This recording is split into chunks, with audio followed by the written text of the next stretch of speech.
Hi friends, welcome back to our channel. இன்னைக்கு நம்ம சேனல்ல அரிசி உப்புமா எப்படி செய்யறது பார்க்கலாம். நிறைய பேருக்கு உப்புமாவே பிடிக்காது. அதனால அதுக்கு பதில் நீங்க இந்த மாதிரி அரிசி உப்புமா செஞ்சு கொடுத்து பாருங்க, சூப்பரா இருக்கும். ஒரு டம்ளர் பச்சரிசி எடுத்துருக்கேன், சாப்பாடு பச்சரிசி. அதுக்கு ஒரு 1/4 ஸ்பூன் மிளகு, 1/4 ஸ்பூன் ஜீரகம், ஒரு ஸ்பூன் துவரம்பருப்பு போட்டுக்கலாம். போட்டுட்டு இதை வந்து தண்ணி தெளிச்சு, இது ஆல்ரெடி நான் வாஷ் பண்ணி வச்சிருக்கேன் ஃப்ரெண்ட்ஸ். இந்த அரிசியை வாஷ் பண்ணி ஆற வச்சதுதான். இதுல சும்மா லைட்டா தண்ணி தெளிச்சுக்கணும். நீங்க ஃபேன்லயே ஆர்த்தி வளர்த்து வச்சு எடுத்துக்கோங்க இந்த அரிசியை. அதுல வந்து அரிசியை ஒரு டம்ளர் எடுத்துட்டு இந்த பொருள்லாம் போட்டுட்டு நம்ம சும்மா இதுல ஒரு கைப்பிடியா தண்ணி ஊத்திட்டு இதை தெளிச்சு விட்டுடணும். இப்படி பிசைஞ்சு விட்டிங்கன்னா கொஞ்ச நேரம் கழிச்சு அதை அப்படியே விட்டுடணும். கொஞ்ச நேரம் கழிச்சு இப்படி பொலபலன்னு வந்துடும். பாருங்க எப்படி இருக்கு, ட்ரை ஆயிடுச்சு. இதை வந்து நம்ம ஒரு மிக்ஸி ஜார்ல குறைன்னு அரைச்சு எடுத்துட்டு வந்திருக்கோம். ரவை பதத்துல, நைஸா அரைச்சிடக்கூடாது ஃப்ரெண்ட்ஸ். குறைன்னு ரவை பதத்துல அரைச்சிக்கோங்க.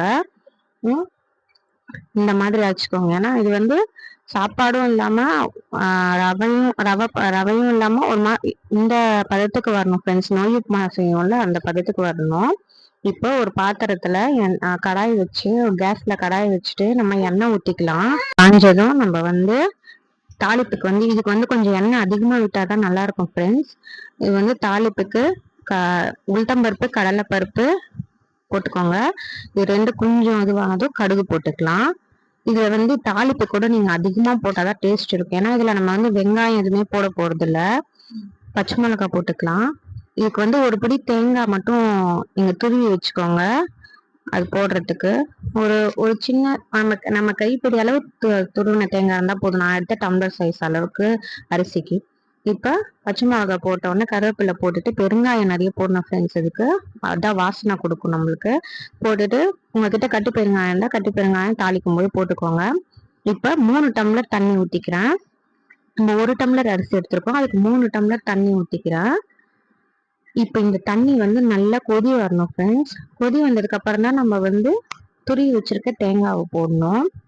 பாருங்க, இந்த மாதிரி கொதி வந்ததும் நம்ம துருவி வச்சிருக்க தேங்காய், சும்மா ஒரு பிடி அளவுக்கு தேங்காய் தான் போடணும். போட்டுட்டு நம்ம ரவை இருக்குல்ல, நம்ம உடச்சி வச்சிருக்க அந்த அரிசியை வந்து இதுல போட்டு கொஞ்சம் கொஞ்சமா கலருங்க.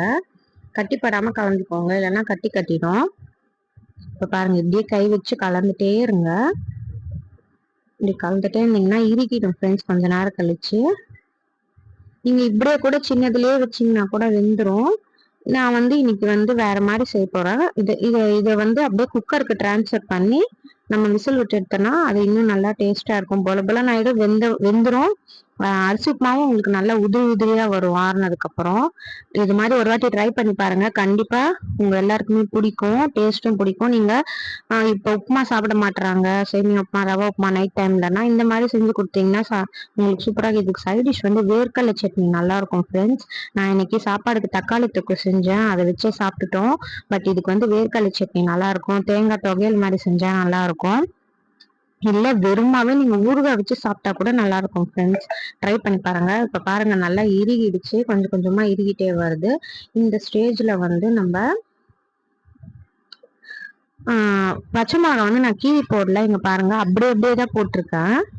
பாருங்க, பச்சை மிளகாய் வந்து நான் கீரி போடல, அப்படியே போட்டிருக்கேன். இப்போ கீரி போட்டா காரம் ரொம்ப இறங்கிடும் ஃப்ரெண்ட்ஸ். ஏன்னா அதுல வந்து நம்ம குக்கர்ல விசில் விடுறோம்ல, காரம் ரொம்ப இறங்கிடும். அதனால நான் கீரி போடல, அப்படியே போட்டிருக்கேன். உங்களுக்கு வேணும்னா கூட நீங்க கீரி போட்டுக்கலாம். இப்போ இறுகிடுச்சு. நம்ம இப்போ குக்கர்ல வந்து அடியில வந்து கொஞ்சமா தண்ணி ஊத்திக்கலாம். தண்ணி ஊத்திட்டு நம்ம வந்து, ஏன்னா தண்ணி ஊத்தி பாத்திரத்துல வைக்க போறோம் நம்ம இதை இறக்கி, அதனால அடியில கொஞ்சமா தண்ணி ஊத்திக்கலாம். ஒரு 2 கிளாஸ் அளவுக்கு தண்ணி ஊத்திக்கோங்க போதும் ஃப்ரெண்ட்ஸ். அதை வந்து கொதி வர வச்சதும் நம்ம வந்து இதை வந்து ஒரு பாத்திரத்துக்கு டிரான்ஸ்ஃபர் பண்ணலாம். குக்கர்ல உங்களுக்கு வைக்கிற அளவுக்கான பாத்திரம் எடுத்துக்கோங்க. அந்த பாத்திரத்துல வந்து நம்ம டிரான்ஸ்ஃபர் பண்ணி பாருங்க, பபிள்ஸே வந்துச்சு, இறுகிடுச்சு. இந்த பதத்துல நீங்க வச்சீங்கன்னா தான் கரெக்டா இருக்கும். ரொம்பவும் இறுக்கிடக்கூடாது, கரெக்டா இந்த பதத்துக்கு இருந்தா போதும். இப்ப இதுல வந்து நம்ம டிரான்ஸ்ஃபர் பண்ணிக்கலாம். இப்ப இதுக்கு ஒரு தட்டு போட்டு எடுத்துக்கோங்க. இதுக்கு ஏற்ற சைஸான தட்டு எடுத்துக்கோங்க. தட்டை போட்டு மூடிட்டு குக்கர்ல நம்ம இறக்கி வச்சிடணும். அப்படியே பாருங்க, குக்கர்ல தண்ணி வச்சிருக்கேன். இப்ப இதை இறக்கிட்டு, இந்த தட்டு ஏன் வைக்கிறோம்னா தண்ணி எல்லாம் படும்ல, அடியில இருக்கிற தண்ணி எல்லாம் மேல, அந்த தட்டை மட்டும் நம்ம எடுத்து போட்டுட்டோம்னா முடிஞ்சிடும். இல்லைன்னா திரும்பி உப்புமாவிலேயே எல்லா தண்ணியும் விழுந்துடும். அதனால இப்ப 3 விசில் விட்டுடலாம் மூடி போட்டு. 3 விசில் வந்ததும் உங்களுக்கு திறந்து காட்டுறேன் ஃப்ரெண்ட்ஸ். பாருங்க, இப்போ வந்து இதுல தண்ணி இருக்கும் அந்த தட்டு மேல, அதை மட்டும் பார்த்து பத்திரமா எடுத்துக்கோங்க. எடுத்து கீழே ஊத்திடுங்க. நான் இப்போ ஒரு கிடுக்கி வச்சு அந்த பக்கம் ஒரு ஒரு இது வச்சு எடுக்கிறேன். கரண்டியும் வச்சு எடுத்துட்டு கீழே ஊத்திடுறேன். தண்ணியை ஊத்திட்டு நம்ம திறந்து பார்த்தோம்னா பொல பொலன்னு உப்புமா ரெடியா இருக்கும் ஃப்ரெண்ட்ஸ். இது ஆறுனோன்னா தான் இன்னுமே நல்லா உதிரி உதிரியா வரும். இந்த மாதிரி ட்ரை பண்ணி பாருங்க மறக்காம. நல்லா இருக்கும் ஃப்ரெண்ட்ஸ். நம்ம வீடியோஸ்லாம் மறக்காம போய் பாருங்க. நம்ம சேனல்ல இருக்க வீடியோஸ்லாம் உங்களுக்கு பிடிச்சிருந்தா நம்ம சேனலை மறக்காம சப்ஸ்கிரைப் பண்ணிக்கோங்க. இந்த வீடியோக்கு ஒரு லைக் போட்டுக்கோங்க. கமெண்ட் பாக்ஸ்ல கமெண்ட் பண்ணுங்க. என்ன சஜஷன்ஸ் இருந்தாலும் கமெண்ட் பாக்ஸ்ல கமெண்ட் பண்ணுங்க. உங்களுக்கு அரிசி உப்புமா பிடிக்குமான்றதையும் கமெண்ட் பண்ணுங்க. எனக்கு ரொம்ப பிடிக்கும் ஃப்ரெண்ட்ஸ் அரிசி உப்புமா. சின்ன வயசுல எங்க பாட்டி எல்லாம் செஞ்சு தருவாங்க, சூப்பரா இருக்கும். அரிசி உப்புமாலாம் விரும்பி சாப்பிடுவேன். ஆனா அவங்க வந்து நல்லா கடாயிலே செஞ்சுருவாங்க ஃப்ரெண்ட்ஸ். எனக்கு இந்த மாதிரி செஞ்சா இன்னும் ஈஸியா வேலை முடியற மாதிரி இருக்கும். இப்ப பாருங்க எடுத்துட்டேன். இப்ப நம்ம அதை எடுத்துடலாம்.